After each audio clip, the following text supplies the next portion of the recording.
Professor Rameri, você está sem som. Estamos ao vivo. Tá, boa noite a todos, boa noite a todas e a todos. Nós estamos aqui hoje, no dia 6 de dezembro de 2022, dando continuidade ao evento de História Medieval, e estamos aqui fazendo uma mesa de abertura para a qual nós convidamos o reitor da Universidade Estadual do Ceará, professor Idelbrando dos Santos Soares, que no momento ainda não entrou na sala, mas possivelmente deverá fazê-lo em instante. Convidamos também a diretora da FAFIDAN, né, da nossa Faculdade de Filosofia, Dom Aureliano Matos, que é o campus da Universidade Estadual do Ceará, em Limoeiro do Norte, estado do Ceará, aqui no Vale do Rio Jaguaribe, para quem não conhece. E a professora Luceni Jerônimo, que é a diretora do campus, ela não pôde vir porque ela está com problemas de saúde, pediu que fosse representada pelo nosso vice-diretor, professor José Auri, para quem nós passamos nesse momento a palavra para que ele faça a saudação aos participantes do evento. Boa noite, professor José Auri, seja bem-vindo. Você que é o vice-diretor da Faculdade de Filosofia Dom Aureliano Matos, então a palavra está contigo aí para fazer uma saudação a todos os participantes. Antes, porém, desejar a todos as boas-vindas, tá? Todos os nossos ouvintes, os inscritos, que estão aí acompanhando pelo canal do YouTube, do PET de História da Faculdade de Filosofia Dom Aureliano Matos. Sejam todos bem-vindos e que tenhamos uma grande atividade essa noite. Bem, boa noite a todos e todas. Eu estou aqui substituindo a diretora Maria Luceni Jerônimo Chaves e gostaria de salientar que a FAFIDAN se sente muito feliz em sediar esse primeiro encontro de história medieval. Encontro esse que se reveste de grande importância, pois participa pessoas de todo o Brasil, né? E certamente ele será um encontro em que serão discutidos vários assuntos, haverá interação entre vários pesquisadores e que nós, este encontro será de grande importância para o curso de História da FAFIDAN, para o PET, História da FAFIDAN também, certo?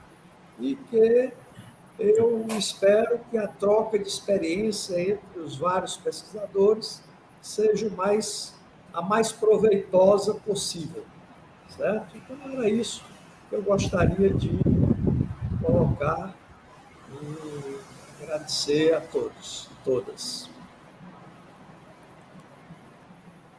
Obrigado, professor José Auri, pelas palavras, pela saudação. Gostaríamos agora de chamar aqui para que faça uma breve saudação o representante dos nossos alunos, o Nauan Augusto, que está aqui nesse momento, para fazer também a sua saudação em nome do corpo discente do nosso curso. Boa noite, Nauan. Boa noite, professor Rameres. É um prazer estar aqui com vocês hoje. E eu saúdo os alunos do curso de História e também a professora Tâmara Quirico. Tá? A professora Tâmara, ela é formada em pintura pela Escola de Belas Artes da Universidade do Rio de Janeiro, UFRJ, em 2000.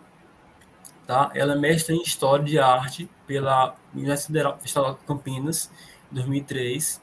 Doutora em História Social pela UFRJ também. Ela desenvolveu pesquisas por doutorado junto à Academia de Bela Arte de Carrara, na Itália. Tá?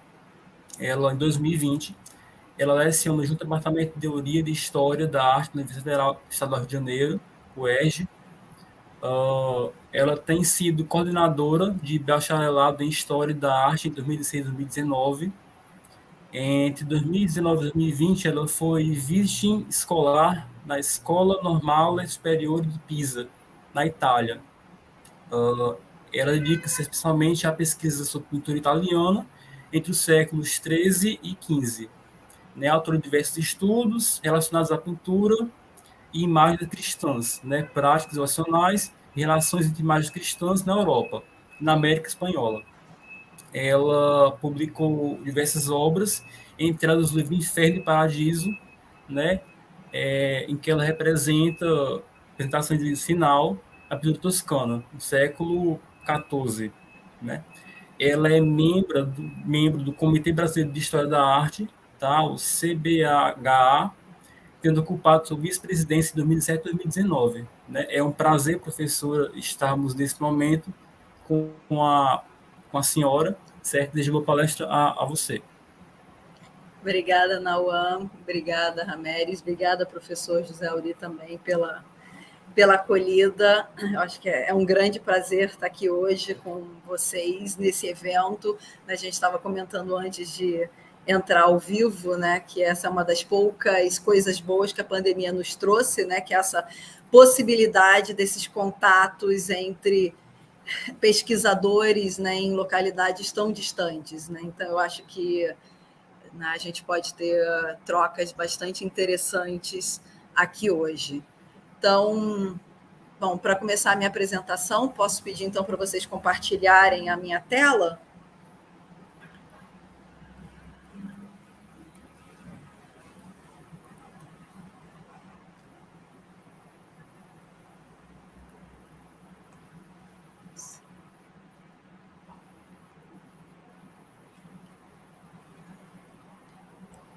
Eu ainda não estou vendo, eu acho que ninguém está vendo ainda a minha tela, né? Não, ainda não, professora. Não, Vamos não, só aqui professora. aguardar que o Rômulo coloque Então aí tá, a ok. tela no ponto, tá bom? Para que nós todos possamos acompanhar, tá? O público Tá externo bom. e nós aqui também, tá bom?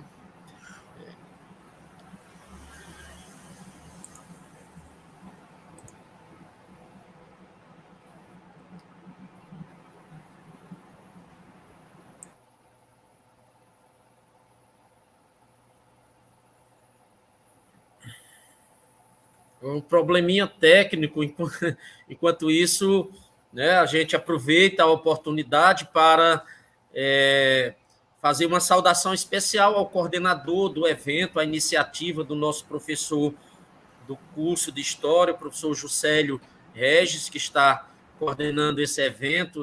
Nós sabemos do esforço para organizar, para convidar, para fazer, para colocar no ar um evento dessa magnitude. Então, aproveitamos para agradecer também, na condição aqui de coordenador de curso, como estou atualmente, e dizer que ficamos muito felizes, né? Isso com a colaboração do professor. Espero aí que os nossos bastidores estejam prontos, né, para colocar no ar a nossa apresentação, a apresentação da professora Tamara Quirico, não é isso? Então, vamos aguardar aqui só um instante, pedimos a paciência do público, né, que está nos ouvindo, para que nós possamos colocar aqui a apresentação da professora, tá bom? E dizer que a programação, ela continua normalmente, né, amanhã, isso, e também que hoje, durante o evento, já mais na parte final, depois da apresentação da professora, né, quando nós vamos abrir uma sessão, nós vamos abrir uma sessão de perguntas, né? Vocês podem se manifestar, perguntar pelo nosso chat, que nós vamos repassar para a professora. Então, agora a apresentação já está na tela, professora Tamara, e segue contigo aí na condução da fala, tá bom? E Ok. aproveitar e avisar que nós colocaremos na parte final também o link da frequência, tá bom? Então, boa noite, professora, e seja bem-vinda mais uma vez, reforçando aqui as palavras do Nauã, tá bom? Ok, muito obrigada.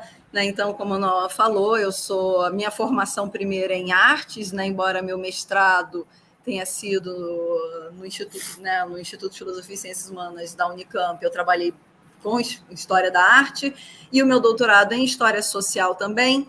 em que eu continuei trabalhando com imagens, né? Então, eu sempre acho interessante nessa minha apresentação, ela não é exatamente inédita, eu já, né, desenvolvi algumas questões daqui, né, em outros eventos, né, em artigos, mas eu acho que é sempre importante, né, trazer essa discussão sobre a importância das imagens como fonte, né, como fonte de pesquisa histórica, né? Eu lembro que uma das grandes questões né, ao longo do meu doutorado era conseguir convencer, né, as pessoas que sim, né, as minhas pinturas, né, as pinturas que eu analisava eram as minhas fontes primárias, né? Então, eu acho que é interessante retomar um pouco essas questões.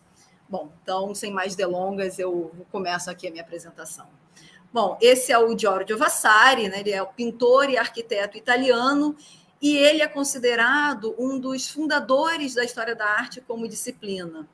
A fama de Vasari se deve menos à sua produção artística do que à sua produção teórica, uma vez que ele escreveu o livro, né, um livro fundamental, né, que é o primeiro livro sobre a vida de artistas, né, que é exatamente, né, um livro de título imenso, As Vidas dos Mais Excelentes Pintores, Escultores e Arquitetos, desde Cimabue até os nossos tempos, ou como nós na história da arte chamamos, simplesmente As Vidas. Então, As Vidas, né, é um livro, teve uma primeira publicação em 1550, né, e uma segunda edição em 1568, revista e ampliada. Bom, Vasari é, portanto, uma figura essencial para a história da arte. Ele define o primeiro plano metodológico da disciplina, enfatizando a importância da datação e da atribuição das obras. Ele também define os próprios parâmetros artísticos e estéticos que nortearão a análise das obras de arte, ao menos até o início do século XX. Primeiro de tudo, a cópia do real. Eu trago aqui uma citação exatamente do livro, em que ele escreve que o princípio dessas artes, né, ter sido a natureza mesma, e o início ou modelo, né, dessas artes, a belíssima fábrica do mundo, né, ou seja, o mundo natural. E aí ele continua: eu sei que a nossa arte é toda imitação da natureza, principalmente. E ele afirma também, por fim, que uma obra será tão melhor quanto mais parecida com a natureza for. E sobre isso ele escreve que o desenho mais fundamentado e mais natural na direção do vivo. Então, quanto melhor, mais próximo do natural, melhor uma obra de arte. Qual é o problema disso para nós? Essa visão faz com que uma produção fundamentalmente anônima e com parâmetros que não são calcados na mimesis, né, na reprodução do mundo natural, como é a produção artística medieval, isso faz com que essa produção frequentemente seja relegada a segundo plano, né, pelo menos fora dos meios eruditos. Além do mais, a partir dessa noção do Vasari, os historiadores da arte concentraram esforços, concentraram as suas pesquisas, especialmente naquilo que foi considerado por muito tempo o campo de atuação tradicional da disciplina. Então, as suas pesquisas visavam especialmente a atribuições de datações e autorias, né, assim como a análises formais desses objetos para a determinação de estilos e escolas artísticas. E isso acabou por afastar a história da arte dos estudos históricos. Já faz algumas décadas, no entanto, em que nós podemos perceber mudanças com relação às possibilidades de estudo da arte medieval, que é o recorte que nos interessa aqui, né, e particularmente das imagens cristãs, né, que são o meu objeto de estudo. Muitos pesquisadores, de fato, vem defendendo um novo olhar sobre esses objetos, buscando uma abordagem interdisciplinar. A partir disso, né, nós temos análises que passaram a extrapolar o estudo da forma e da iconografia. E esses estudos passaram a buscar conectar essas obras a um panorama mais amplo que poderia incluir não somente questões histórico-sociais, mas também religiosas, econômicas e mesmo psicológicas. Então, a partir especialmente dos estudos de Sixten Ringborn na década de 1960, de Hans Belting a partir dos anos 80, e mais recentemente de Jean-Claude Schmitt, de Jérôme Bachet, né, e muito mais recentemente ainda, né, de Victor Schmitt e de Michele Batti, nós percebemos uma ênfase não somente em apreciações estéticas e formais, né, ligadas a essa corrente mais tradicional dentro do campo da história da arte. Pesquisas atuais se voltam também às relações desses objetos com suas funções cultuais e seus usos efetivos. Então, a partir desse novo enfoque, nós encontramos, por exemplo, novos conceitos, como o de imagem-objeto, proposto por Jérôme Bachet, ao pensar na própria materialidade das imagens cristãs e sua relação com as diversas práticas religiosas e devocionais a elas relacionadas. De fato, um estudo, por exemplo, sobre um retábulo como esse, né, pintado pelo Jan e Hubert van Eyck para a Catedral de São Bavo, em Ghent, onde ainda hoje se encontra. Então, um estudo sobre esse retábulo não deveria deixar de considerar que ele não é apenas uma pintura, mas é um objeto que, conforme sua estrutura e dependendo de seu posicionamento dentro do edifício religioso, poderia ser originalmente manipulado, sendo aberto ou fechado, e aí nós vemos aqui, né, o retábulo de Ghent fechado, então nós estamos vendo as partes externas, né, desse retábulo que são fechadas sobre o painel principal. Então, esse objeto ele seria originalmente manipulado, né, abrindo e fechando seus painéis laterais, conforme a celebração litúrgica. E aqui uma fotografia para a gente ter uma noção da escala, né, desse painel, né, que é algo que a gente muitas vezes perde, né, a referência. Bom, a noção de imagem-objeto nos permite estabelecer um novo olhar sobre essas imagens, pois passam a entrar em nossos estudos observações sobre, por exemplo, as dimensões de uma obra e como elas podem alterar a percepção do observador assim a seu respeito, assim como a relação que este, né, o observador, ou na época o fiel, né, poderia estabelecer com ela.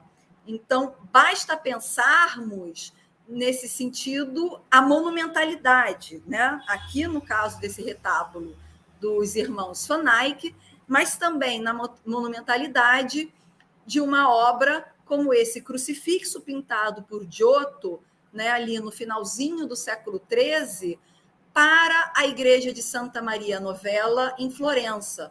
E como que essa monumentalidade impõe um distanciamento e uma atitude mais reverente diante desse painel, em contraposição ao pequeno painel da Virgem com o Menino, pintado por Duccio di Buoninsegna, que se encontra atualmente no Metropolitan de Nova York. Então, essas pequenas dimensões do painel, vocês percebam, né, que ele tem, né, mais ou menos as dimensões de uma folha A4, né, como que essas dimensões pressupõem uma relação mais intimista entre o fiel e a imagem. A discrepância nas dimensões já indica uma diferença fundamental entre essas duas imagens, né? E aqui, né, nesse slide dá para a gente perceber perfeitamente, né, a relação, né, em termos de escala do homem com essas duas pinturas. Né? Enquanto a primeira se destinava a um culto público dentro de um edifício religioso, o painel de Duccio certamente foi realizado para a devoção privada de um comitente. E, nesse sentido, eu queria chamar a atenção de um detalhe na moldura, né, que vai nos indicar uma importância do estudo sobre a materialidade do objeto.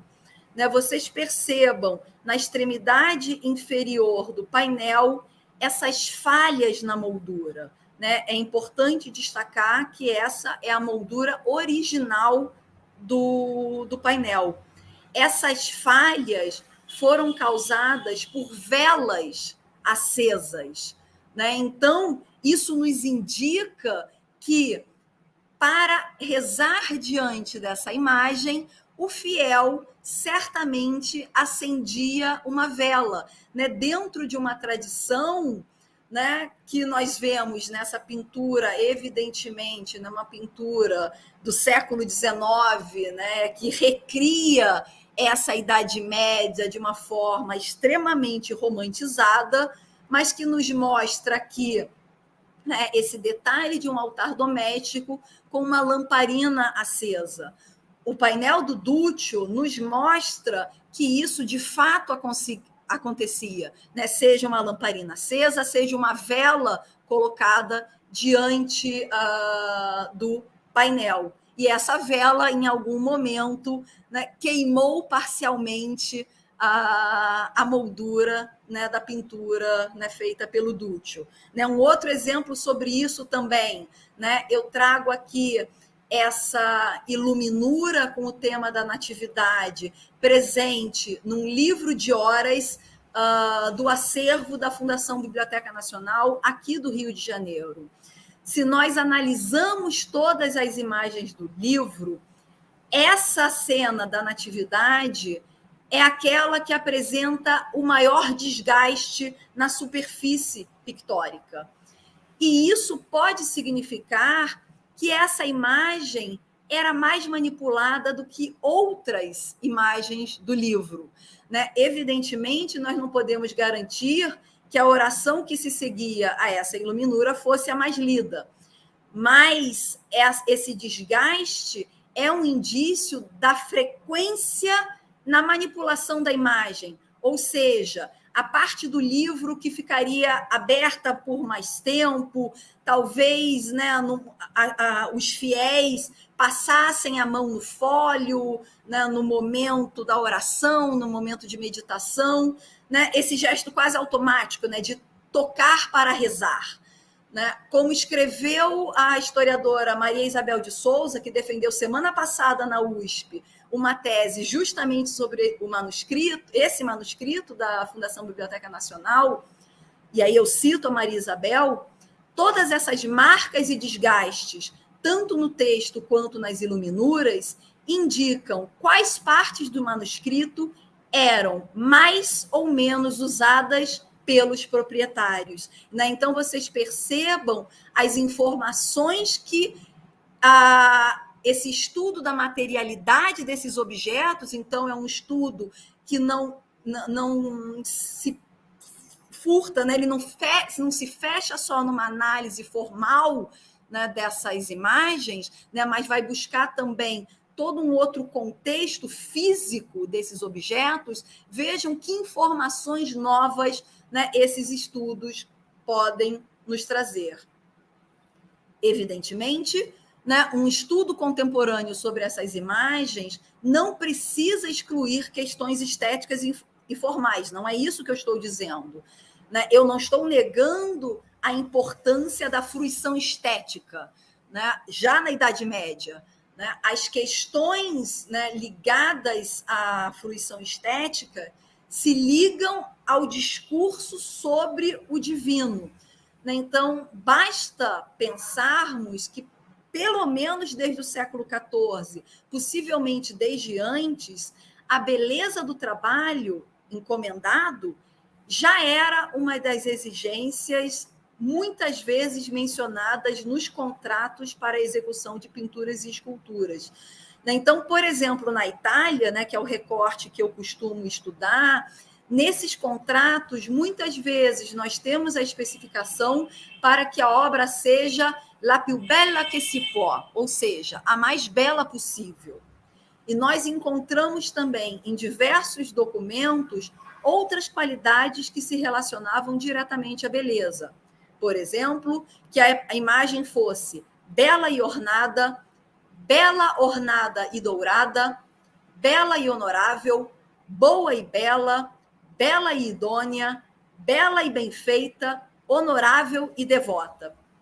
E vocês percebam o detalhe em que se fala do bem ornada e dourada, né? Porque esse fundo de ouro que nós vemos nos painéis, como nessa anunciação do Simone Martini, não é simplesmente uma evocação do divino, não é simplesmente, né, um símbolo de status, né, da riqueza da pintura. Ela tem uma função também muito prática. Ela brilha, ela vai refletir a luz das velas ou das lamparinas acesas diante dessas imagens, né? Então, elas têm essa função importante. A beleza, assim como essa luminosidade, esse reflexo, eles vão atrair a atenção do fiel, impedindo a indiferença do observador. Desse modo, ao despertar a atenção do fiel, né, isso faz com que o objeto pudesse cumprir, na época, de uma maneira mais eficaz as suas funções religiosas. E nós precisamos considerar também, evidentemente, que a beleza era uma das maneiras privilegiadas de se engrandecer o divino, né? Vamos lembrar da associação entre Deus e a tríade platônica do bom, do belo e do verdadeiro. Então, a beleza, ela era compreendida, né, pela teologia cristã como uma das qualidades fundamentais de Deus. A beleza desses objetos, então, seria um dos mais aparentes e evidentes atributos da santidade, né, da divindade, que seriam evocados por essas imagens, né? No entanto, como eu venho enfatizando aqui, para esses objetos religiosos, teria uma questão fundamental que deveria ser considerada desde o início: a sua função cultual, litúrgica ou devocional, a que se relacionariam as próprias discussões sobre a sua fruição estética. Essas imagens cristãs, portanto, elas terão funções que se relacionarão necessariamente à sua própria concepção enquanto imagens religiosas. E isso não importa se essas imagens foram realizadas no século V, no século XIII ou mesmo no século XXI. E é exatamente por isso que essas imagens terão grande importância também nos estudos históricos, e não somente naqueles ligados à história da arte. Essa visão tradicional da história da arte, né, no entanto, de que comentei no início da minha fala, expulsou, por assim dizer, esses objetos artísticos da pesquisa histórica. A partir do século XV, com a redescoberta de diversos textos antigos, essas fontes escritas passaram a monopolizar a atenção dos historiadores. Quem estudava monumentos figurativos era chamado de antiquário, não de historiador, conforme nos recorda Francis Haskell. E essa visão perdurou pelo menos até as primeiras décadas do século XX. E as imagens, compreendidas aqui em um sentido amplo, incluindo objetos e monumentos de maneira geral, essas imagens eram entendidas especialmente como complemento, uma forma de corroborar uma informação que já teria sido trazido por uma fonte escrita. O texto escrito, portanto, seria o foco primordial. E os assim chamados textos figurativos, né, sabendo bem dos problemas, né, em se falar, né, de uma leitura de imagens, em considerar a análise de uma imagem como uma leitura, né, mas isso não vem ao caso agora. Então, essas imagens se limitariam a copiar desses escritos os temas. Que críticas eram levantadas sobre as imagens? Muitos historiadores afirmam que elas são ambíguas e, portanto, poderiam ser lidas de diferentes maneiras. Mas nós precisamos considerar que também os textos são ambíguos e podem ser interpretados de diferentes formas. Como nos recorda Peter Burke, não há possibilidade de existir um relato do passado que não seja contaminado por intermediários, seja aquele que redigiu o texto, quem pintou a imagem, ou mesmo o arquivista que organizou os documentos, ou o curador que selecionou os objetos para serem exibidos de determinada maneira em uma exposição. Essa compreensão das fontes visuais como secundárias é reflexo, sem dúvida, dos embates entre artes visuais e literatura, em que a esta última, a literatura, é quase sempre dada a primazia e dada a maior importância. No entanto, eu queria trazer aqui para vocês, pelo menos, um caso em que essa visão pode e deve ser contestada, que é o exemplo do ciclo do triunfo, assim chamado ciclo do triunfo della morte, no Campo Santo de Pisa. Eu trouxe aqui essa foto panorâmica, distorcida, mas que nos mostra, a disposição das cenas nas paredes do Campo Santo, que é o cemitério de Pisa, que fica ao lado da catedral e da famosa torre inclinada. Aqui nós temos as cenas, e aí nós temos na primeira faixa, superior, o afresco, a cena do triunfo da morte, no registro intermediário, as duas cenas do juízo final e do inferno, e embaixo a cena da Tebaide, que são esses temas eremíticos, essa exortação a uma vida eremítica que poderia levar à salvação. Por que eu estou trazendo esse ciclo? Tradicionalmente se acreditava que o afresco do triunfo da morte tivesse se inspirado no Decameron do Giovanni Boccaccio, devido às semelhanças que nós podemos encontrar entre o texto e a iconografia representada na cena. Bom, sobre o Decameron, e a datação do Decameron, as histórias do texto se passam em 1348, durante o surto de peste negra, e o Boccaccio, com toda a probabilidade, não teria iniciado a escrita antes dos anos 1350. O texto provavelmente ainda estava sendo redigido ali em meados, 1353, 1355. Nós sabemos que a mais antiga menção a ele está em uma carta de 1360. Então, em 1360, ele já estava pronto. Então, ele foi redigido ali na década de 1350. Tradicionalmente, se considerava que o maestro do Campo Santo, o artista que pintou essas cenas, ele teria se inspirado no texto do Boccaccio para a realização do afresco do Triunfo da Morte, nessa visão tradicional, segundo a qual a literatura necessariamente deveria ter precedência em relação ao documento visual. Mas, no caso do afresco, as evidências atualmente mostram justamente o contrário, por causa da datação do afresco.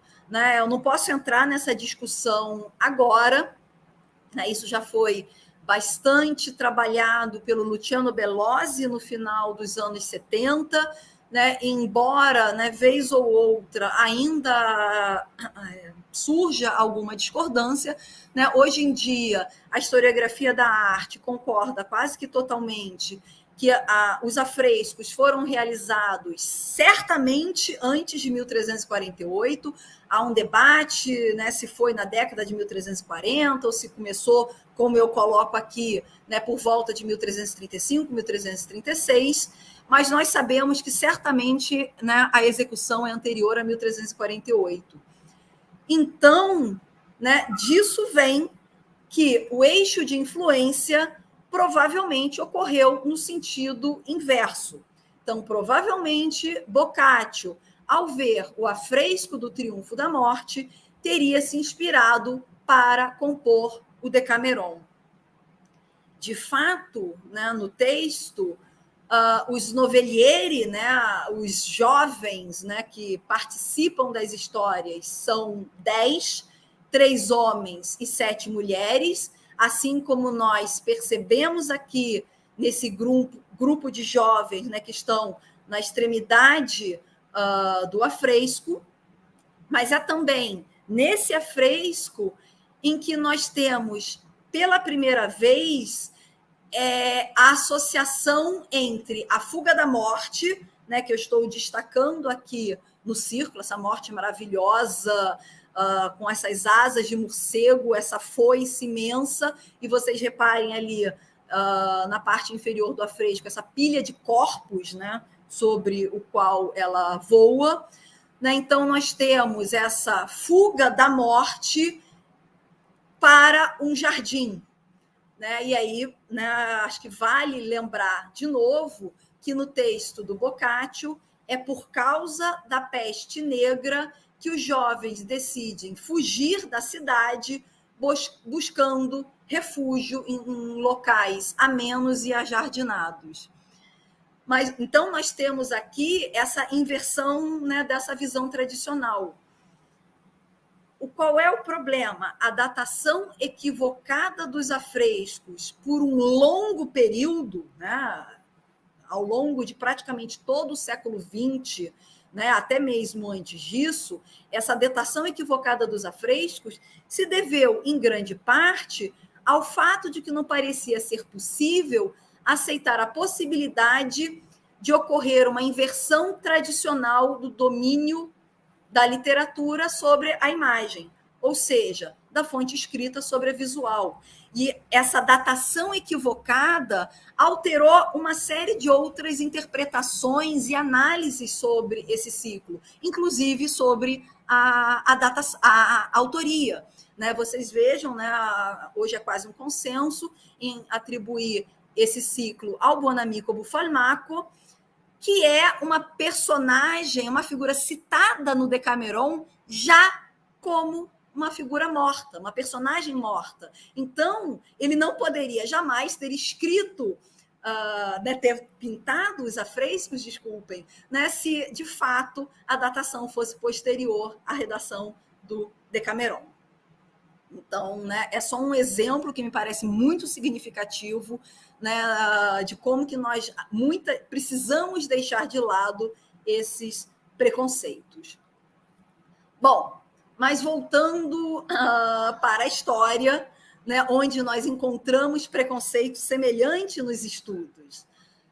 Bom, para alguns historiadores, as imagens seriam uma representação mais ou menos fiel da realidade e, portanto, mais ou menos confiável dessa realidade. Como escreve Jean-Claude Schmitt, a função das imagens seria menos representar uma realidade exterior do que construir o real de um modo que lhe é próprio. Então, como eu falei antes, nós temos que ter em mente sempre que as imagens são, sim, uma construção do real, mas também os textos o são. Atualmente, né, cada vez mais se percebe o uso potencial e autônomo dessas imagens. Né? Entende-se que nós podemos compreender melhor a história através de objetos que hoje nós consideramos artísticos, uma vez que se percebe que esses objetos são um fato social construído. E por possuírem origem diversa daquelas fontes escritas, as imagens permitem perceber outras formas de manifestação da vida social. O uso dessas outras fontes permite, enfim, que a gente reconheça a mudança do caráter do discurso em função do meio pelo qual é expresso. Não se trata aqui de considerar uma fonte correta, né, entre muitas aspas, e outra não. Pelo contrário, é compreender que textos e imagens, por suas origens diferentes, nos fornecem informações diversas sobre os mesmos contextos históricos sociais, possibilitando que nós tenhamos uma visão menos fragmentada de uma determinada sociedade. E aí eu cito novamente o Peter Burke: pinturas, estátuas, publicações e assim por diante permitem a nós, posteridade, compartilhar as experiências não verbais ou conhecimento de culturas passadas. Afinal, como escreve o Jean-Claude Schmitt, as imagens participam plenamente do funcionamento e da reprodução das sociedades presentes e passadas. E nelas nós podemos encontrar expressa a intenção do artista, do financiador e todo o grupo social envolvido na realização da obra. Portanto, são fontes de origens diversas que vão se complementar para nos permitir tentar reconstituir de uma forma mais completa, não vai ser completa, mas menos fragmentada possível, digamos assim, um determinado contexto histórico-social. O exemplo mais conhecido para corroborar isso que eu estou dizendo é certamente a renomada tapeçaria de Bayeux, que é uma fonte primordial para compreendermos a invasão normanda da Inglaterra em 1066 e que já era considerada fonte histórica, pelo menos desde o século XVIII. Por que eu estou trazendo aqui esse exemplo? Na verdade, não é uma tapeçaria, é um bordado, mas é o nome pelo qual ficou conhecido. A tapeçaria, ela nos mostra essa narrativa, quase uma história em quadrinhos dessa invasão, e nos mostra alguns detalhes que dificilmente entrariam numa fonte escrita séria, digamos assim. Por exemplo, como que soldados podem fazer suas refeições num acampamento. Nós temos... podemos ter registro, e a gente vê ali na parte inferior uma mesa posta, aqui eu não sei se vocês conseguem ver o meu cursor, aqui os comandantes generais, membro do clero, ceando numa mesa, mas e o pobre do soldado? Nenhuma fonte escrita, ou quase nenhuma fonte escrita, vai se preocupar com essas camadas menos importantes da história, digamos assim. Mas a tapeçaria de Bayeux nos mostra. A gente tem esse detalhe que mostra como os soldados vão apoiar os seus escudos e usar esses escudos como uma mesa para as suas refeições. Então, é um detalhe que nos dá uma ideia de um dia a dia, de um cotidiano, de um acampamento militar. Mas eu quero tratar disso também em uma outra obra, que é o Juízo Final, que nós temos no teto do Batistério de San Giovanni, em Florença. É um mosaico imenso, que ocupa toda a cúpula do Batistério de Florença, e o Juízo Final ocupa um registro bastante expressivo do teto. Bom, seguindo o modelo tradicional de representação do tema, o Cristo Juiz, que vocês podem ver ali, está no centro da composição, com a corte celeste ao seu lado. Então, nós vemos um registro de anjos e, logo abaixo, um registro com apóstolos, com os santos ali ao lado do Cristo.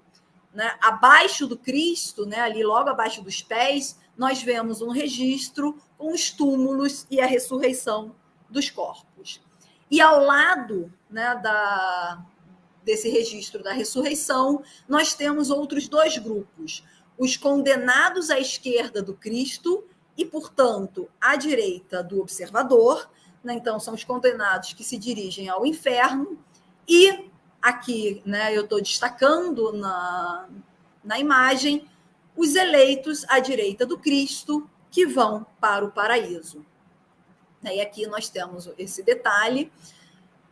Nesse grupo, vocês percebam que nós temos várias das figuras representadas que, na verdade, se colocam de costas para o paraíso. Vocês percebam esse grupo aqui que eu estou destacando, voltados para esse lado.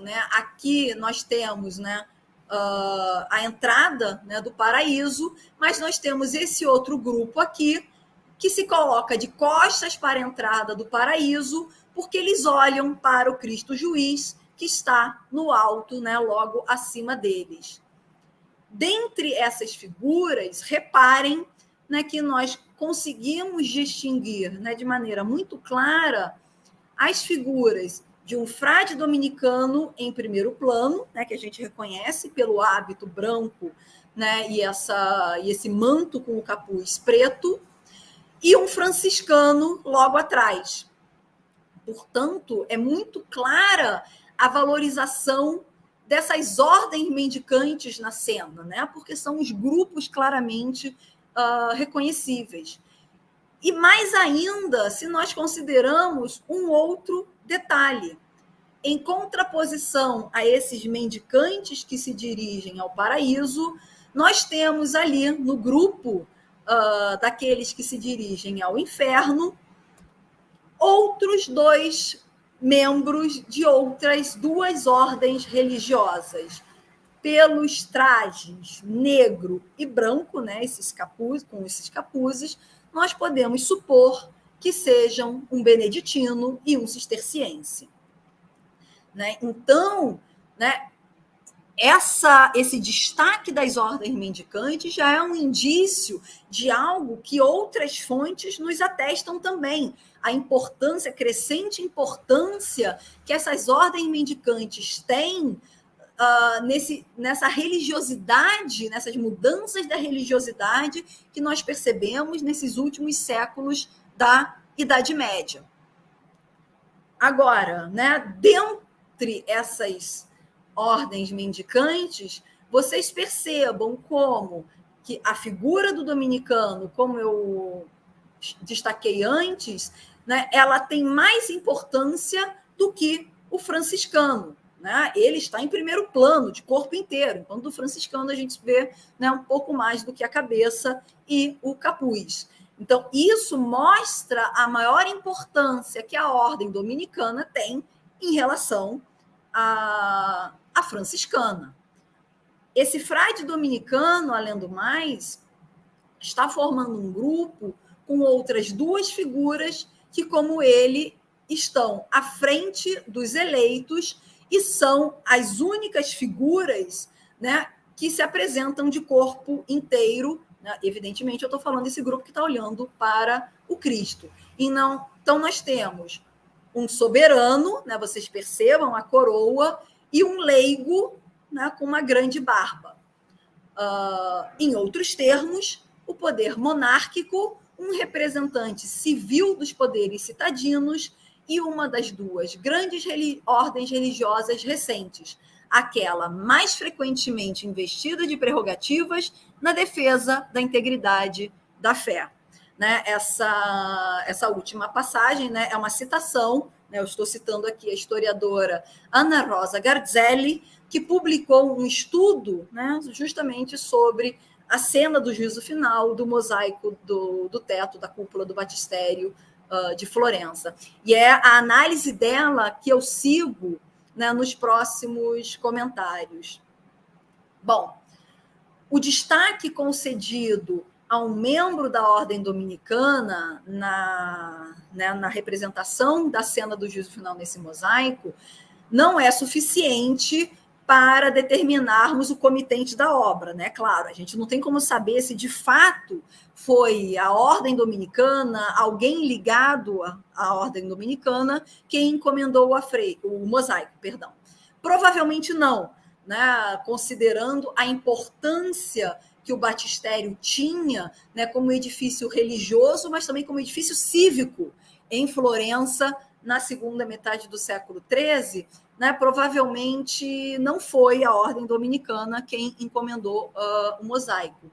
Mas esse destaque é um forte indicativo da crescente importância da ordem dominicana no contexto florentino da segunda metade do século XIII e da possível influência que ela pode ter tido na elaboração da iconografia da obra. Então, se não foram os dominicanos quem encomendaram, eles talvez podem ter tido alguma participação na elaboração, né, da cena, na elaboração dos elementos iconográficos da cena.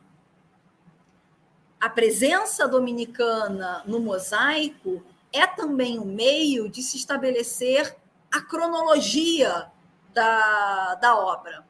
Por que eu estou falando isso?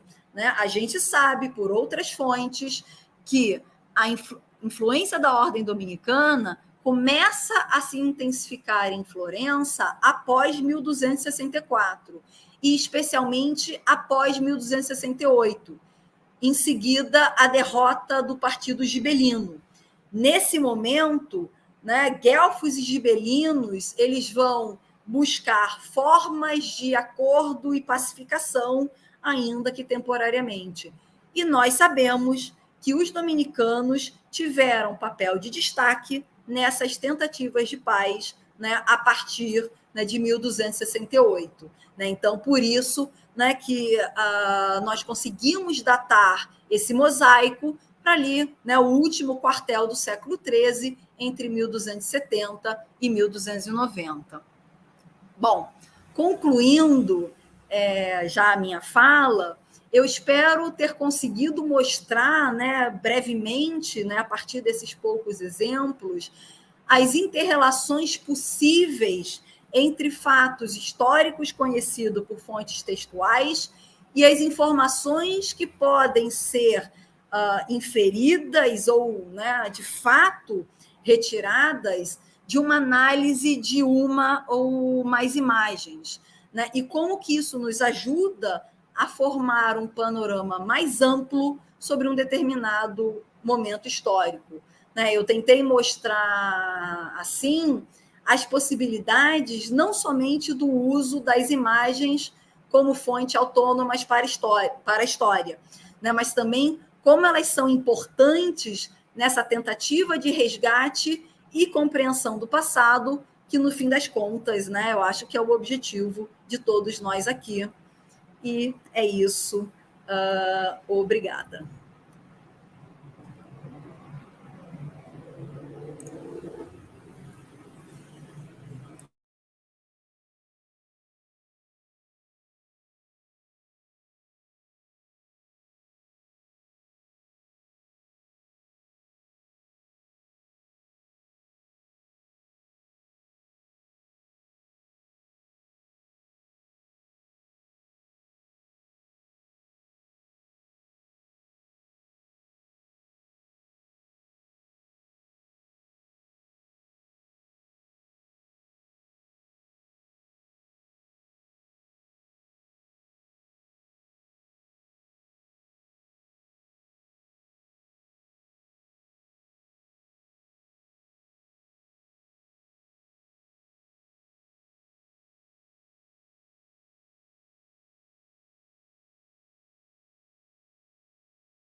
Né? Isso, opa, pronto, estou aqui já com vocês, tá bom?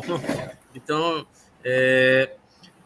ok, obrigado, tá? Então, assim, mais uma vez agradecendo, professora Tamara Quirico, né? Isso, essa exposição foi maravilhosa, assim, para nós professores, nós alunos, essa reflexão sobre as fontes históricas de uma maneira geral, não dá para falar das imagens como fontes históricas, se estabelecer também um paralelo com as outras fontes que nós dispomos para as nossas pesquisas, mas traz aí elementos muito, muito importantes. Nós estamos passando agora para um segundo momento, né, que é as questões colocadas pelo nosso público que está acompanhando aqui. Eu espero, né, que as questões elas apareçam aí, o pessoal tenha colocado no chat e que nós possamos aqui ler as questões para que a professora possa comentar. Então, já tem uma aqui do Emanuel Santos, ele diz assim, boa noite, professora. Excelente exposição. Pensando na imagem como objeto, gostaria, caso a senhora tenha disponibilidade, de saber suas impressões sobre as cartas de jogar. É uma primeira questão. Se tiver outra, por gentileza, nós poderíamos já fazer um bloco aí de mais de uma questão para que a professora Tamara possa responder. Pois não, Nauan. Pronto. O André, ele saudou, né, a professora. Inicialmente, agradecer pela excelente palestra. Né, eu teria uma pergunta, né? E sei que foge um pouco do tema, mas poderia talvez comentar sobre as transformações arquitetônicas. Bom, então vamos lá. Temos duas então, questões. Tem as duas perguntas, né? Do Emanuel e do André. Eu queria só dizer assim, que as outras questões nós vamos dar sequência, mas vamos começar com essas duas para que a gente possa ir resolvendo, discutindo passo a passo, né? Sem acumular muita informação, tá bom? Tá bom. Então, Emanuel, obrigada. Assim, eu, de fato, nunca estudei, estou supondo que você esteja falando das cartas de tarô, né? Eu nunca estudei, né, particularmente as cartas, mas eu acho que assim, é essa ideia, né, do objeto, né, que podem, eu acho que devem ser usados, né? A gente pensa, né, pensando, talvez associando um pouco com outras imagens, né, a riqueza dessas cartas, né, o tipo de decoração que vai ser feita, como que isso pode nos dar indicativos, por exemplo, do comitente, né, de quem é que está encomendando esse tipo de cartas, né, e dos usos que, eventualmente, né, essas cartas seriam feitas. Né? Você está falando das cartas, eu talvez esteja pensando mais em livros de horas, né? São objetos absolutamente diversos, né? Mas é essa ideia desses objetos que vão ser manuseados, que vão ser manipulados. Então, né, o desgaste desses objetos vão indicar, né, o uso, né, o que partes, né, de um livro, de um manuscrito seriam mais usados, né, com que frequência essas cartas poderiam ser usadas. Né? Desculpa, eu não posso te falar nada assim, especificamente, né, sobre as cartas, porque realmente eu nunca as estudei. Tá? Então, eu te peço desculpas por isso. Sobre a questão da arquitetura, né, eu acho que entra, né, é uma ótima pergunta, André, mas eu acho que entra dentro dessa questão da gente entender, quando a gente fala em imagem, entender esses objetos como um todo. E aí, evidentemente, né, a arquitetura também entra, né, como um monumento, né, e pensar essas alterações que são feitas, né, alterações arquitetônicas nos edifícios, né, claro que isso também vai nos ajudar a entender as mudanças, né, com o passar do tempo, né? Então, essas reapropriações que são feitas dos edifícios, né? Puxando de novo aqui, né, para o que eu estudo, que é a arte cristã. Se a gente pega, né, talvez o exemplo mais famoso, o exemplo mais importante seja o Panteão, né? O templo romano, o templo, né, mais importante da Roma Antiga, que não é por acaso que vai ser o primeiro templo convertido em igreja, né? Já lá no século VI. Né? Então, como que essas transformações também falam, né? Vão indicar essas mudanças que ocorrem ao longo do tempo.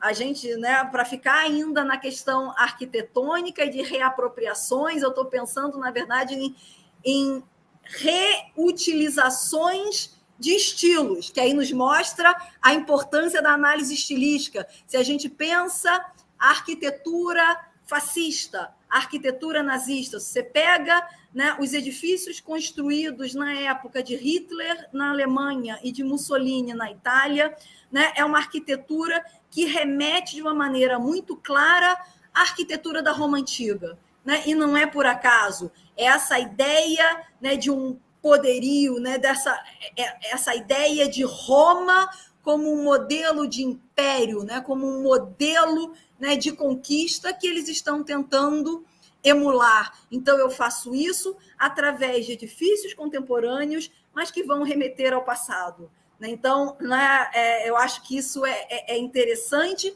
para mostrar como que uma análise uma análise de objetos não exclui a análise estilística também. Eu, pelo contrário, eu acho que isso é fundamental nessa análise formal e análise estilística. Espero ter respondido, André. Muito bem, vamos colocar então outras questões que foram surgindo aí para que a nossa palestrante possa isso responder. Então, coloca aí na tela, Rômulo, para que nós possamos fazer a leitura, tá ok? Mas antes que apareça, professor, quando você estava fazendo a sua fala, quando você diz assim que as imagens são fatos socialmente construídos, eu achei que essa é uma reflexão interessante, me ocorreu duas questões. Eu vou fazer antes que apareça na tela e uma questão, nem sei se ela procede tanto, mas assim, como eles são fatos social construídos, é evidente que nós vamos ter aí questões tantas a serem percebidas, como relações de poder, relações de classe, se é que possamos usar também essa, digamos, essa conceituação. Aí eu pergunto, é possível, a partir dos diferentes suportes, né? Isso você vai falar de madeira, né? Isso de óleo sobre madeira, de têmpera sobre madeira, dos afrescos, né? Isso das luminuras lá nos livros, materiais e aportes são possíveis, né? Assim, identificadores dessa relação do poder, da relação entre os indivíduos, etc. E uma outra questão que não é muito afeita a essa que eu acabo de fazer é a relação do indivíduo com o tempo, né? Porque pensando aí o mosaico, né? Isso, quanto tempo, né, um mosaico desse levava para ficar? Então, nós vivemos num tempo acelerado, né, da contemporaneidade, e o período de estudo que a senhora traz para nós aqui é um período que parece que a forma do homem lidar com a temporalidade é uma relação muito diferente da que nós experienciamos na atualidade. São essas duas questões que me ocorreram a partir da sua fala, entendido? Aí eu vou aproveitar e fazer a leitura, assim, olha, Camila de Macedo Souza, sobre essas imagens que participavam de monumentos de oração. Podemos dizer que elas funcionavam como uma ligação direta com a divindade ali representada, ou havia certos receios quanto a essa relação? Ficamos nessas duas questões, e aí a próxima, né, isso fica Vamos para com calma, daqui a pouco eu esqueço as perguntas. Tranquilo. Bom, sim, eu acho que essa ideia delas desses objetos serem um fato social, acho que isso é fundamental. Eu costumo dizer assim, a Mona Lisa não se materializou na frente do Leonardo, né? Para que a gente tenha a Mona Lisa daquele jeito, naquele momento, você tem todo um contexto histórico, social, político e etc., que acaba fazendo com que, naquele determinado momento, você tenha, né, determinados tipos de objeto e determinados tipos de imagem. Né? Então, né, eu acho que falar em uma história social da arte, né, para mim, é uma questão essencial. Né, e buscando essa interdisciplinaridade. Então, sim, né, esses objetos, para mim, vão ser sempre fundamentais, né, para a gente tentar estabelecer essas relações. Né, e a materialidade desses objetos, né, sem dúvida, é uma questão importante. Né? Uma coisa que eu sempre, né, destaco, o que nós temos hoje são as obras que sobreviveram. Né? E que, na verdade, né, eu não vou me lembrar agora do historiador, se não me engano, é um historiador norte-americano, que fez um levantamento estatístico, né, algumas décadas atrás, né, e ele estimou que talvez o que nós conheçamos hoje de pintura medieval seja talvez 5%, 10%, né, do que de fato tenha sido produzido.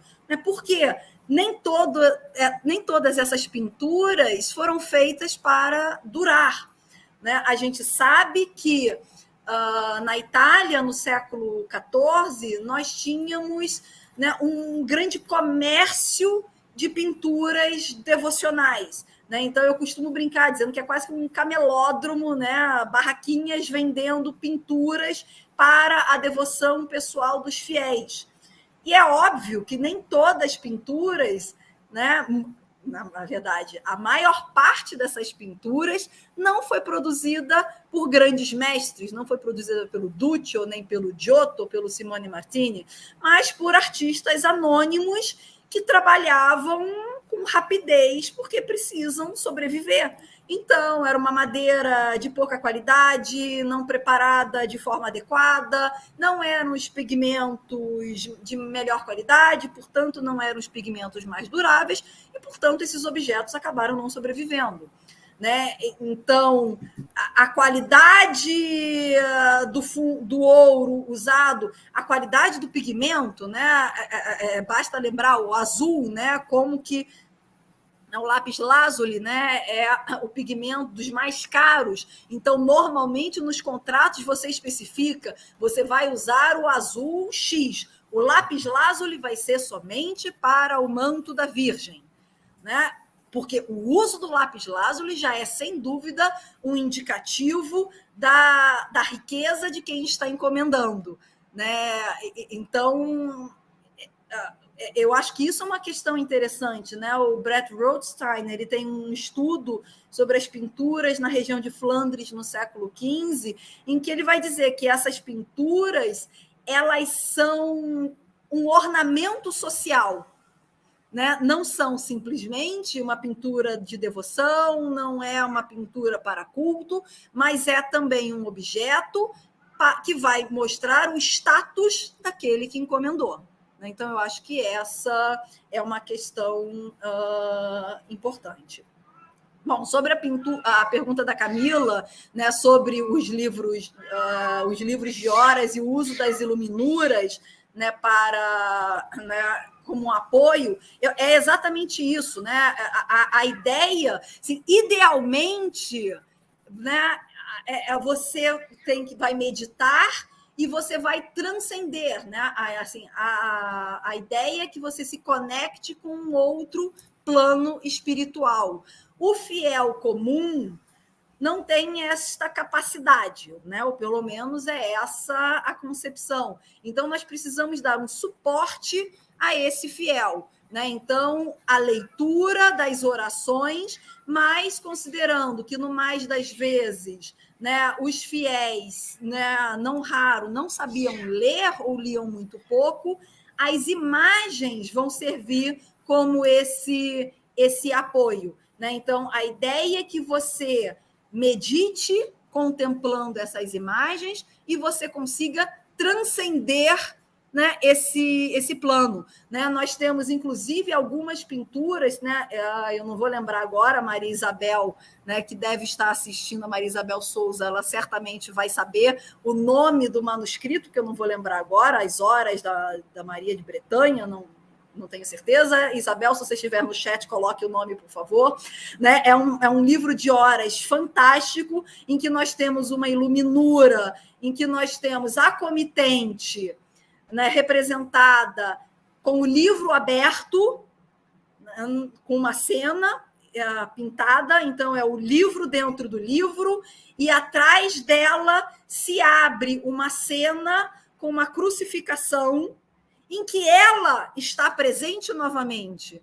Né? Então, é essa ideia de que ela, ao meditar, contemplando aquela imagem, ela consegue se transportar para essa outra realidade em que nós temos a crucificação. Então, sim, essas imagens são esse apoio, né, nesse processo, né, de ascensão espiritual do fiel. E quanto à produção artística feminina no período, Não posso comentar muito, não. Assim, nós sabemos que havia, né, tem uma iluminura que é muito famosa, que fala dos ofícios, inclusive, que aí representa, inclusive, uma quase charaminha, que é a Tamar, né, pintando no seu ateliê, então, uma pequena iluminura. Então, nós sabemos que isso seria possível. Né, mas, evidentemente, né, se nós estamos falando, né, de uma arte fundamentalmente anônima, né, então, né, especialmente ali até o século XIII, mesmo nomes de artistas, homens, né, não são tão conhecidos, né, menos ainda, né, de artistas mulheres. Ok, nós temos aqui uma pergunta do Alessandro Soares. Ele diz: boa noite. Gostaria de saber da professora se ela acreditava que as imagens no cristianismo eram usadas para manipulação em massa da classe pobre. Uma questão. Aí o Nauan, né, ele tem uma pergunta, ele já vai fazer Vou fazer agora, viu? Tá, ok? Eu estou fazendo um trabalho sobre o livro de Inferno, né? De Dante, na verdade, Alighieri. E eu vi nas pesquisas minhas que essas escrituras dele influenciaram pinturas e afrescos na capela de... Só um minuto. Capela de Degli Scrovegni, Capela Arena. Capela né? Scrovegni. Em Pádua. Eu queria saber se ela tem alguma pesquisa nesses afrescos. Né? Como essa relação é escritura e pintura. Vixe, isso dá uma tese, por acaso é a minha tese. Bom, eu vou começar te respondendo, então, né? Aí depois até vocês me leiam novamente a pergunta, porque você falou em inferno, eu esqueci de tudo, Nauan. Na verdade, né, assim, a minha tese, que é sobre representações do juízo final, né, na Toscana do século XIV, trata exatamente dessas relações entre o Dante e o Giotto. Né? Quando Dante começa a escrever o Inferno, então ali, né, no iniciozinho do século XIV, é o momento em que o Giotto está na Capela Scrovegni, em Pádua, né, pintando, né, toda a decoração da capela e pintando a cena do juízo final. O que eu digo na minha pesquisa, o que eu defendo na minha pesquisa, é que o Dante, e isso é um ótimo exemplo também, né, dessa inversão, né, da relação, né, que eu trouxe aqui. O que eu defendo na minha tese é que o Dante provavelmente teve contato com o Giotto, é isso, né? O Giotto, o principal artista florentino trabalhando em Pádua, Dante, o grande poeta florentino exilado, e a gente sabe que ele estava circulando pelo Vêneto nesse momento. Então, provavelmente, o Dante foi à Capela Scrovegni, ou pelo menos é isso que eu defendo, né? Entrou em contato com o Giotto, né? E viu o Giotto pintando a cena do juízo final. O Inferno do Giotto, né, ele é bem menor do que o mosaico do Batistério de Florença, mas o diabo do Giotto lembra bastante o diabo do Batistério de Florença. Né? Eu não cheguei a mostrar aqui o detalhe do diabo, porque é uma figura com serpentes saindo daqui das orelhas, essas serpentes abocanhando condenados. Né? Então, provavelmente, o Giotto se inspirou no diabo do mosaico do Batistério, e o que eu digo, né, e eu não sou a única a dizer isso, é que o Dante, olhando para o diabo, para o inferno do Giotto, pode ter se inspirado para escrever o Inferno. Né? Porque a descrição do Dante lembra a descrição, a representação visual do diabo, tanto no Batistério de Florença quanto no afresco de Pádua. Né? E aí é uma questão importante lembrar, né, o que o Ramérez também falou, né, dessa questão da visualidade. Né? Hoje nós temos, a gente costuma falar, né, que né, nós vivemos numa cultura de imagens, mas na verdade nós passamos pelas imagens, essa ideia dos stories. Né? Você está vendo mas você não está vendo de fato, você não compara para observar e analisar as imagens, que é exatamente o oposto, né, do que acontecia na Idade Média, né? O Jean-Claude Schmitt diz, né, que, de certa maneira, a Idade Média é muito mais uma cultura de imagens do que a nossa. Porque eu, fiel em Florença do século XIII, em Florença do século XIV, posso ver pouquíssimas imagens na minha vida, mas essas poucas imagens eu vou conhecer profundamente. E na época do Dante, o Mosaico do Batistério de Florença era uma das grandes obras, era talvez a grande obra artística de Florença. Então, o Dante certamente conhecia muito profundamente, né? Então, ele lembrou do inferno do Batistério de Florença ao ver o inferno do Giotto em Pádua e possivelmente, né, se inspirou para escrever o seu Inferno, né, e a Divina Comédia. E aí, né, essa inter-relação, né, se concretiza porque a partir do Dante, a partir da Divina Comédia, a própria representação dos demônios, do diabo, né, Lúcifer de fato, vai se modificar e vai ser influenciada pelo Dante. Então, são essas inter-relações que se estabelecem entre literatura e artes visuais, né, ali na Itália, né, nessas primeiras décadas do século XIV. Né? Eu tenho meu livro, né, minha tese, né, foi transformada em livro, né, o que você falou, Inferno e Paradiso, né, eu publiquei, né, que é basicamente onde eu discuto essas questões.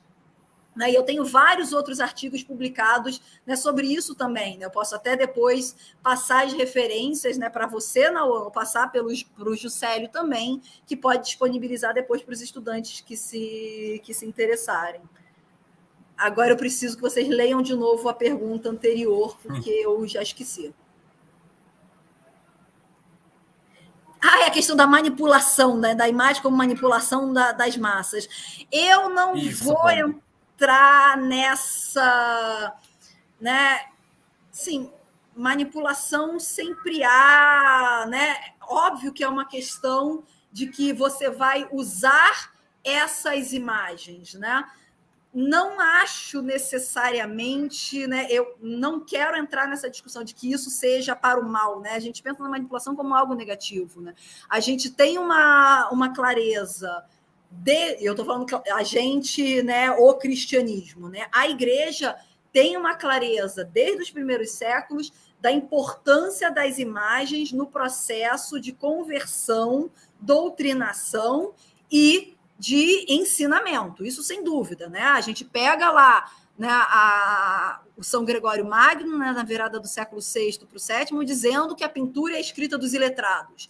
Então, se eu não sei ler, eu vou aprender através dessas imagens, né? Então, mas não é só isso. Né? Essas imagens vão despertar sentimentos de devoção nos fiéis. Essas imagens vão me fazer lembrar das histórias. Né? Então, evidentemente, manipulam, mas não necessariamente é nesse sentido negativo, né, que você trouxe. Mas as imagens são usadas nesse processo. Né? E são usadas dessa maneira em qualquer região em que o cristianismo seja introduzido. Eu tenho alguns estudos, eu tenho, né, uma doutoranda minha agora também desenvolvendo uma pesquisa sobre as representações, né, representações do juízo final e do inferno nos territórios andinos aqui na América Espanhola. Os processos são muito semelhantes, né? Essas imagens vão ser usadas na conversão dos indígenas, na conversão dos autóctones. Então, sim, essas imagens são sempre usadas nesse reforço da fé, nesse processo de conversão. Eu não vou pensar só, né, de uma forma negativa, né? Embora, evidentemente, essa manipulação, né, negativa certamente existiu em algum momento, tá?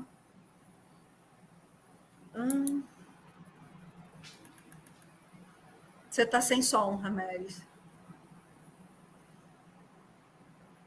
Temos mais uma pergunta do Luke Sandy, né? E assim, gostaria de saber se nos seus estudos é possível identificar alguma obra que tenha conseguido transpor uma ideia que passou despercebido na época, alguma forma de protesto. Nossa, agora assim de cabeça eu não consigo te dizer, mas é aquela velha história de que se a gente começar a procurar, a gente começa a enxergar de tudo, ver desenho em nuvem. Então eu acho que a gente tem que tomar muito cuidado com isso também, né? Aquela, né? O Dan Brown e o Código da Vinci, eu acho que são um exemplo por excelência disso. Então, né, a interpretação que ele dá a várias pinturas do Leonardo da Vinci, né, a questão do ocultismo, da maçonaria. Eu acho que a gente tem que ver isso com muito cuidado. Pode ter acontecido? Sem dúvida. Mas, né, eu acho que a gente tem que buscar, né, coisas mais factuais. Na imagem, né? Não estou dizendo que a gente tem que procurar no texto, mas o que a imagem de fato está nos dizendo? Querer procurar mensagens cifradas, talvez seja ver desenho em nuvem. Aí tem uma última questão, penso eu, diz assim, uma denúncia de uma certa perversão desses padres. Pergunto isso, pois estou pensando no inferno de Dioto, onde vários membros do clero estão sendo punidos por conta de pecados como luxúria e usura. É uma pergunta do Mateus Salomão. E tem essa que aparece na tela. Excelente fala, professora. A senhora poderia comentar sobre o fato de existirem membros de algumas ordens religiosas no espaço do inferno do batistério? Se isso pode indicar também, aí eu não sei, deve ter Está investido. Tá. Uma denúncia de uma certa perversão. Agora melhorou para mim aqui também, né? Desses padres. Pergunto isso, pois estou pensando, tá, a sequência lá, né? Estou pensando no Inferno de Dioto, já fiz essa parte, que é do Mateus Salomão. Obrigada, a pergunta Mateus. pareceu completa e desculpe aí a primeira leitura, né? Porque não estava completa ainda, tá bom? Obrigada pela pergunta, Mateus. Bom, a ideia do juízo final é que ele vai ser para todos, né? Então, que qualquer um pode ser condenado. Então, é muito frequente nessas representações do inferno, não só no Giotto, não só no Batistério de Florença, mas em diversas outras obras, mesmo anteriores, né? Se a gente pensar, por exemplo, no inferno que nós temos, né, no tímpano de Conques, na França, né, nós podemos perceber membros de ordens religiosas, papas, né, a gente tem vários, né, papas, bispos, reis indo para o inferno, que eu acho que talvez seja um pouco aquele consolo, né, para os fiéis comuns de que no momento do julgamento, né, Cristo será justo e todos receberão seus méritos e seus castigos conforme as suas obras e as suas ações. Né? Então, é claro que você pode estar fazendo críticas. Então, né, a gente pensa o mosaico de Florença, os mendicantes no paraíso, cistercienses e beneditinos, né, as ordens religiosas tradicionais no inferno, isso está passando uma mensagem. Né? Há um desafeto dos beneditinos que mandou fazer o mosaico? Talvez. Né? Mostrando tempos novos, novas ordens que vão suplantar ordens antigas? Né? Talvez. Mas é muito essa ideia de que o julgamento será para todos, né? Não apenas para o homem comum. Então, não importa o fato de você ser religioso, o fato de você ser papa, não vai te eximir do julgamento e, eventualmente, você ser mandado para o inferno.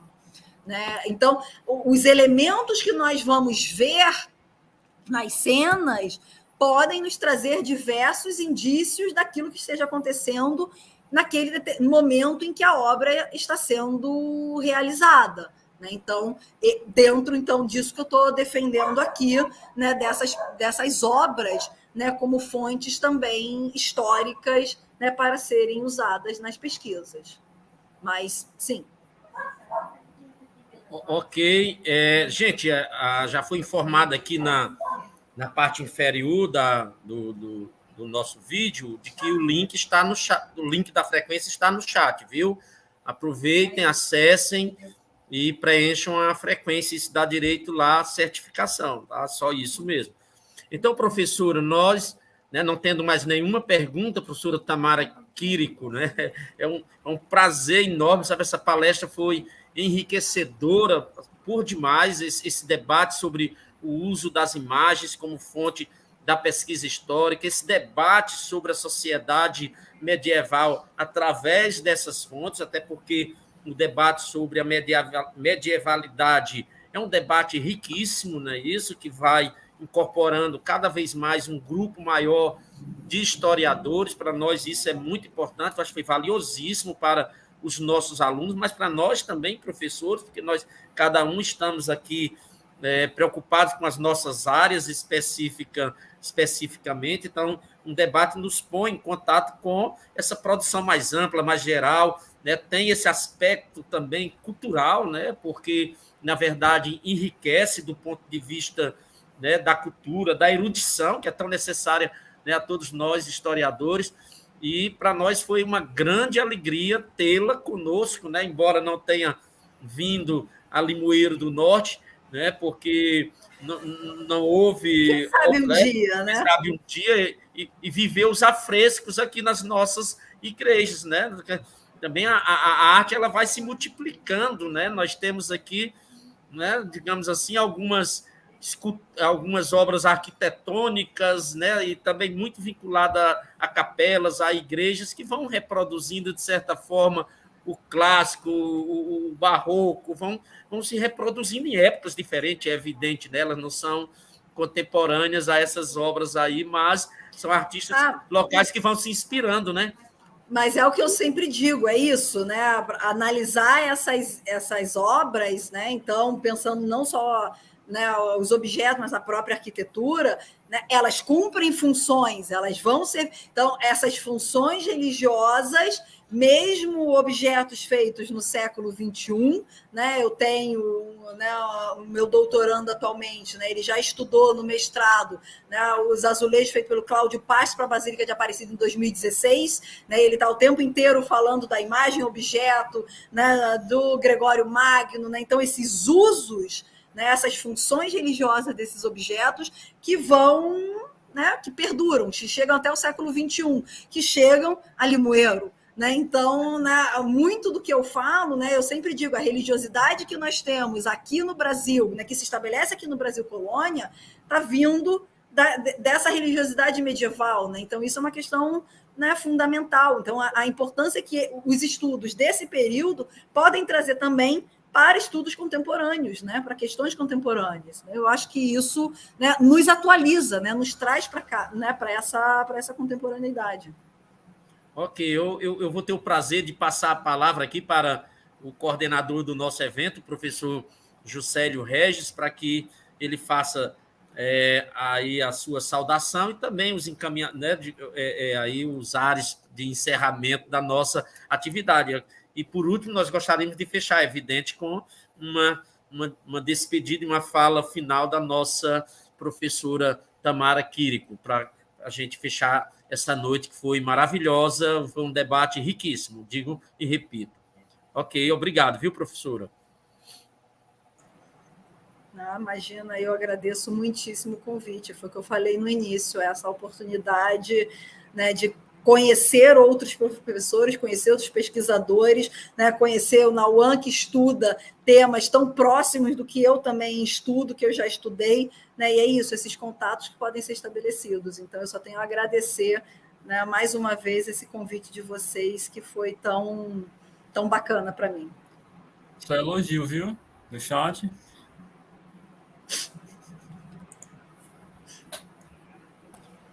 Vamos lá, Juscelio, coloca aí o teu áudio aí para que...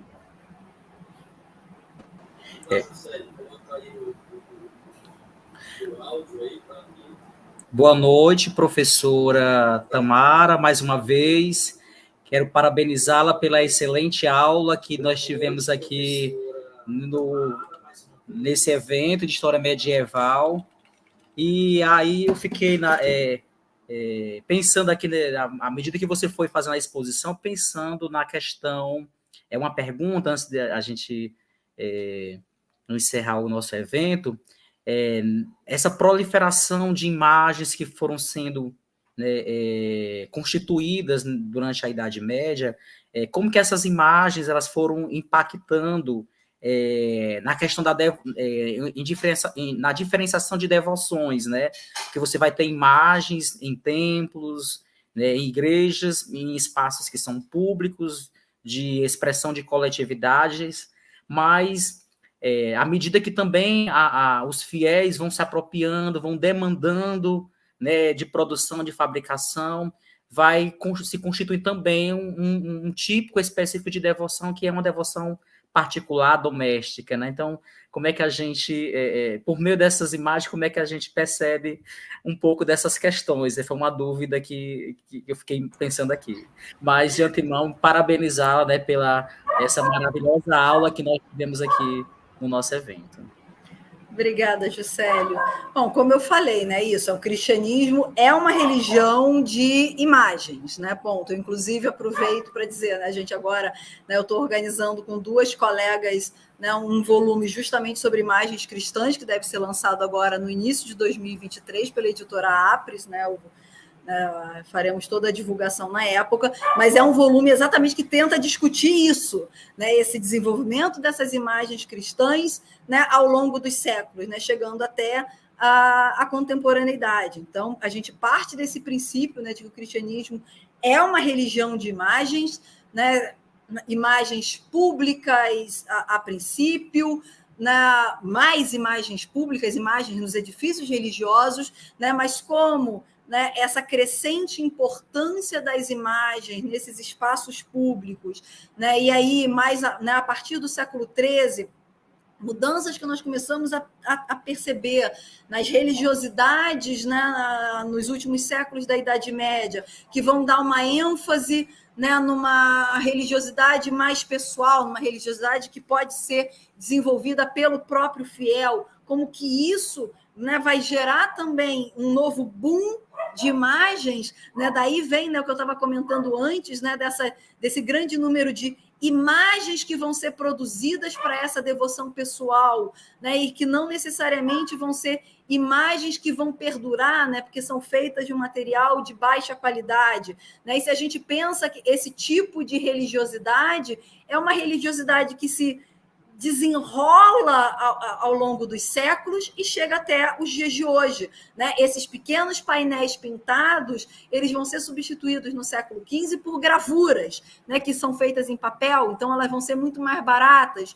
E essas gravuras, em última instância, são a origem daqueles santinhos, né, que a gente fala, o milheiro, né? Eu encomendo o milheiro, né, da Santo Expedito, São Jorge, Santo Antônio, para agradecer a uma graça, pedir por alguma coisa, né? Então, é uma religiosidade, ainda hoje, essa religiosidade católica que nós temos, né, no Brasil, né, e na contemporaneidade, ainda muito baseada nessas imagens, né? Então, tanto é que, volta e meia, nós temos embates, né, entre a Igreja Católica e as igrejas evangélicas, né, especialmente as de vertente neopentecostal, que vão falar, né, dos católicos como adoradores de imagens. Enfim, é todo um outro debate para uma outra, né, para uma outra conversa, né? Mas que isso nos mostra como, ainda hoje, né, você tem esse reforço da importância dessas imagens, né, nesses processos de devoção, né? Então, portanto, como que ainda hoje, né, essas imagens entram nesses processos históricos também, né? Então, como que a gente não pode, né, deixar isso de lado, né? Basta lembrar assim, um último exemplo para a gente poder encerrar, né, aquele famoso vídeo do bispo chutando Nossa Senhora Aparecida, né? Como que aquele objeto, o que aquele gesto significou, o que aquilo nos diz sobre esse contexto, né, essa crescente importância dessas igrejas, né, como que isso se desenrola, né, numa longa duração aí com a Igreja Católica, né, dentro de um contexto histórico, político e social muito específico aqui no Brasil, né? É, por exemplo, uma questão que a gente pode pensar a partir, né, da imagem e a partir da ação que se desenrola a partir daquela imagem. Enfim, espero ter te respondido, Juscelio.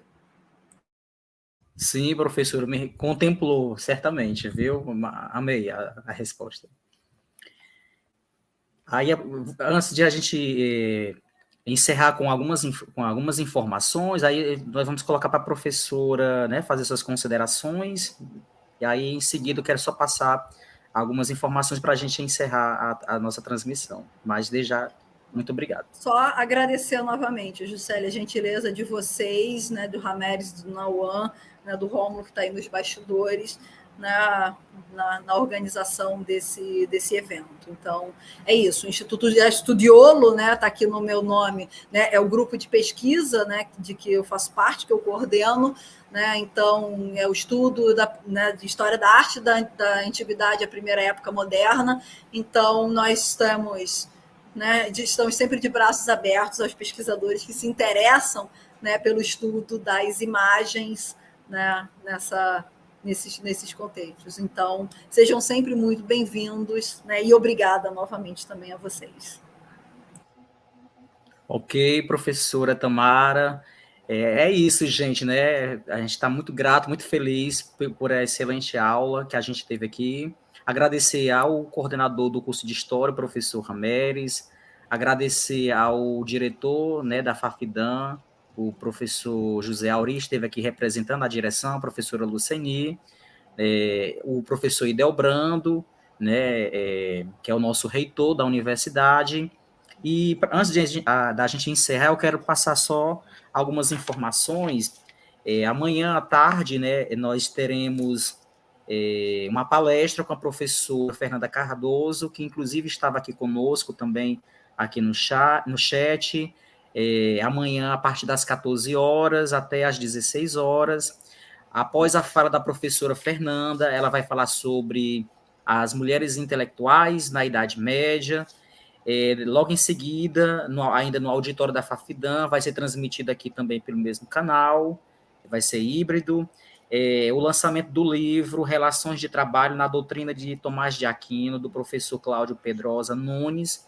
Logo em seguida, a fala da professora Fernanda, nós faremos o lançamento do livro dele. Então, eu convido, né, a todos que são estudantes da Fafidam, das universidades daqui nas redondezas, nas proximidades, a se fazer presente, a prestigiar, né, a professora Fernanda e o professor Cláudio, né, no seu lançamento de livro. Amanhã à noite, nós estaremos com o professor Mário Jorge para discutir sobre o ensino de história medieval, né, porque aí a BNCC trouxe muitas discussões, houve aquela questão da exclusão da história como componente curricular, e houve toda uma luta para retornar a história como componente, né, curricular, e houve toda uma discussão, né, da permanência ou não permanência do componente da história medieval.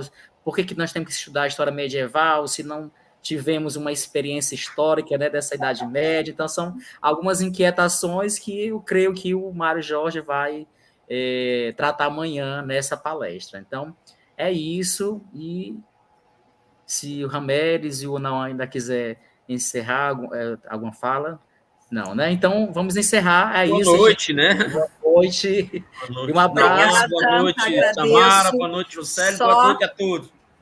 Muito obrigada, uma boa noite a todos. Tchau. Tchau, abraço, professora Tamara. Tchau.